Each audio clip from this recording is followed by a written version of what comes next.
अंतर्राष्ट्रीय खबरों को पहले एक नजर हेडलाइंस पर। हरियाणा चुनाव की कैंडिडेट लिस्ट आते ही बीजेपी को झटका, विधायक समेत 2 बड़े नेताओं ने दिया इस्तीफा। सिंगापुर की संसद में पीएम मोदी का स्वागत, सेमीकंडक्टर सहित कई क्षेत्रों में भारत और सिंगापुर के बीच कई समझौते।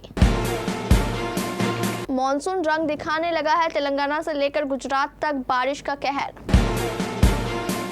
जूनियर की इंटेल नहीं मानी और खुद IC 814 में फंस गया, कहानी उस रॉ एजेंट की। हरियाणा की बादली सीट बनी चुनावी अखाड़ा, बजरंग पूनिया के एंट्री से कांग्रेस विधायक नाराज। सीएम कोई राजा नहीं, सुप्रीम कोर्ट ने उत्तराखंड के मुख्यमंत्री को क्यों लगाई कड़ी फटकार। किम जोंग उन ने फिर दिखाई बर्बरता, बाढ़ भूस्खलन रोकने में विफल रहे 30 अधिकारियों को दी फांसी की सजा। सोने की कीमत ठहरी, चांदी में बम्पर गिरावट, खरीदने का अच्छा मौका। अनुष्का शर्मा और विराट कोहली यूके में बच्चों के लिए खुद पकाते हैं खाना। और संजू सैमसन ने ईशान किशन को किया रिप्लेस, सूर्या कृष्णा भी दलीप ट्रॉफी ओपनिंग मुकाबले से बाहर। हरियाणा विधानसभा चुनाव के लिए बीजेपी की लिस्ट जारी होते ही नेताओं की बगावती तेवर सामने आने लगे हैं। टिकट न मिलने से नाराज रतिया विधायक लक्ष्मण नापा ने पार्टी से इस्तीफा दे दिया है। वहीं हरियाणा बीजेपी किसान मोर्चा के प्रदेश अध्यक्ष सुखविंदर मांडी ने पार्टी छोड़ने का फैसला लेते हुए रिजाइन कर दिया है। बीजेपी की पहली लिस्ट जारी होने के बाद पार्टी में बगावत तेज होती दिख रही है। पूर्व सांसद सुनीता दुग्गल को रतिया विधानसभा क्षेत्र से टिकट दिए जाने से नाराज रतिया विधायक लक्ष्मण नापा ने पार्टी की प्राथमिक सदस्यता से इस्तीफा दे दिया है। उन्होंने पार्टी के प्रदेश अध्यक्ष मोहन लाल बड़ोली को अपना इस्तीफा भेजा है। प्रधानमंत्री नरेंद्र मोदी सिंगापुर के 2 दिन के दौरे पर हैं। बुधवार को सिंगापुर पहुंचने पर उनका भव्य स्वागत हुआ था। इस यात्रा के दूसरे दिन पीएम मोदी का सिंगापुर की संसद में भी भव्य स्वागत किया गया था। पीएम मोदी ने सिंगापुर दौरे के दूसरे दिन गुरुवार को सिंगापुर के प्रधानमंत्री लॉरेंस वोंग के साथ प्रतिनिधिमंडल स्तर की वार्ता की। इस दौरान पीएम मोदी के साथ विदेश मंत्री जयशंकर, राष्ट्रीय सुरक्षा सलाहकार अजित डोभाल और अन्य वरिष्ठ अधिकारी भी मौजूद रहे।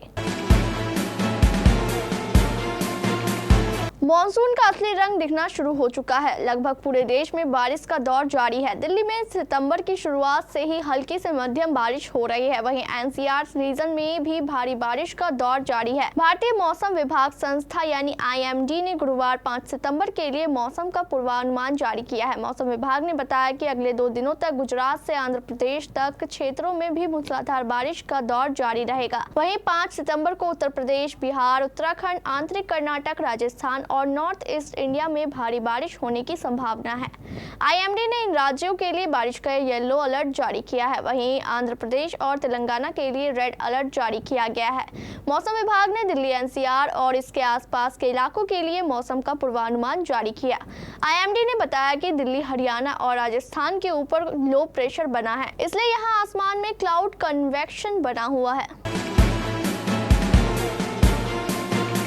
काठमांडू से हाईजैक इंडियन एयरलाइंस की फ्लाइट IC 814 की सीट नंबर 16C पर एक यात्री बैठा था, जिसका नाम मीडिया और जनता के साथ साझा की गई पैसेंजर्स लिस्ट में शामिल नहीं था। फ्लाइट IC 814 में सवार यह गुमनाम यात्री कौन था और भारतीय अधिकारियों ने उसका नाम सार्वजनिक क्यों नहीं किया। नेटफ्लिक्स पर रिलीज हुई अनुभव सिन्हा निर्देशित web series IC 814 the Kandahar hijack ने 1999 की उस घटना को एक बार फिर चर्चा के केंद्र में ला दिया है। लेकिन लोगों को शायद ही पता है कि इस विमान में एक भारतीय जासूस भी फंस गया था, जिसने अगर अपने जूनियर की इंटेल को गंभीरता से लिया होता तो संभवतः यह हाईजैक नहीं हुआ होता। हरियाणा विधानसभा चुनाव के लिए कांग्रेस ने अपनी कमर कस ली है, लेकिन इसी बीच पार्टी में विरोध के कुछ सुर भी उठते दिख रहे हैं। दरअसल कांग्रेस में पहलवान विनेश फोगाट के साथ पहलवान बजरंग पूनिया की संभावित एंट्री ने राज्य की राजनीति भी दिलचस्प कर दी है। बजरंग पूनिया ने बादली सीट से चुनाव लड़ने की इच्छा जताई है। अब इसी बीच पार्टी के एक नेता की नाराजगी भी नजर आने लगी है। दरअसल विधानसभा चुनाव से पहले कांग्रेस जीत की कोशिशों में अपने जिताऊ उम्मीदवार खोजने में लगी है। एक और पहलवान बजरंग पूनिया ने राहुल गांधी और पार्टी महासचिव केसी वेणुगोपाल से मुलाकात के बाद इच्छा रखी थी कि वह बादली सीट से चुनाव लड़ना चाहते हैं, लेकिन बाद में हरियाणा की बादली सीट से कांग्रेस विधायक कुलदीप वत्स देर रात केसी वेणुगोपाल से मिले। सुप्रीम कोर्ट ने उत्तराखंड के मुख्यमंत्री पुष्कर सिंह धामी को कड़ी फटकार लगाई है। ये फटकार सीएम की ओर से राज्य के वन मंत्री और अन्य की राय की अनदेखी करते हुए एक विवादास्पद आईएफएस अधिकारी को राजाजी टाइगर रिजर्व का निर्देशक नियुक्त करने के कदम पर लगाई गई है। न्यायमूर्ति बीआर गवई, पीके मिश्रा और केवी विश्वनाथन की पीठ ने कहा कि सरकार के प्रमुखों से पुराने दिनों के राजा होने की उम्मीद नहीं की जा सकती और हम सामंती युग में नहीं है। हालांकि राज्य सरकार ने पीठ को बताया कि नियुक्ति आदेश 3 सितंबर को वापस ले लिया गया था। इस पर न्यायाधीशों ने कहा, इस देश में सार्वजनिक विश्वास सिद्धांत जैसा कुछ है। कार्यपालिका के प्रमुखों से पुराने दिनों के राजा होने की उम्मीद नहीं की जा सकती है कि उन्होंने जो कहा है वही करेंगे। हम सामंती युग में नहीं है। सिर्फ इसीलिए कि वह मुख्यमंत्री है, क्या वो कुछ भी कर सकते हैं? उत्तर कोरिया के नेता किम जोंग उन ने हाल ही में देश में आई भारी बाढ़ और भूस्खलनों को रोकने में विफल रहने के आरोप में 20 से 30 अधिकारियों को फांसी की सजा सुनाई थी। इस बाढ़ में करीब 4000 लोगों की मौत हो गई थी और करीब 15,000 से अधिक लोगों को पलायन करना पड़ा था। दक्षिण कोरियाई मीडिया के अनुसार किम ने अधिकारियों को भ्रष्टाचार और कर्तव्य की उपेक्षा करने के आरोपों के तहत मृत्युदंड देने का आदेश दिया था।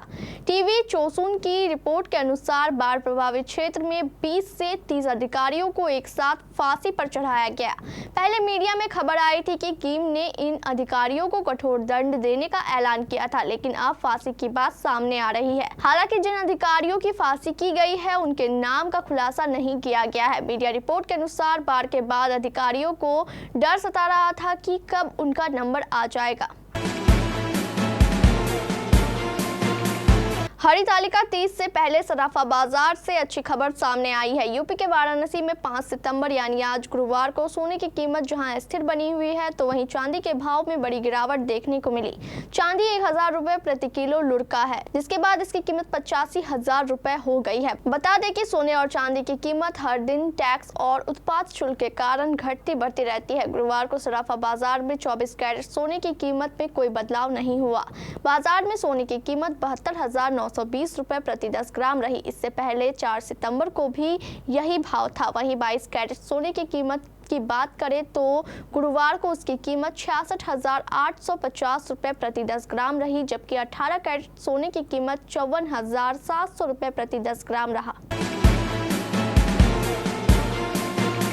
बुधवार सुबह स्टाइलिश तरीके से भारत लौटने के बाद अनुष्का शर्मा शाम को मुंबई में एक इवेंट में शामिल हुई। इवेंट में बातचीत के दौरान एक्ट्रेस ने अपनी फैमिली लाइफ के बारे में बात करते हुए बताया कि कैसे वह और उनके पति स्टार क्रिकेटर विराट कोहली अपने बच्चों वामिका और अकाय के लिए खाना पकाते हैं ताकि वे अपनी मां के खाने को बच्चों तक पहुंचा सके। उन्होंने अपने बच्चों के लिए रूटीन बनाए रखने की प्लानिंग पर चर्चा की। इवेंट में बोलते हुए अनुष्का शर्मा ने कहा, हमारे घर पर यह चर्चा थी कि अगर हम अपनी माँओं का बनाया खाना घर पर नहीं बनाएंगे तो हम इन डिशेस को अपने बच्चों को नहीं दे पाएंगे।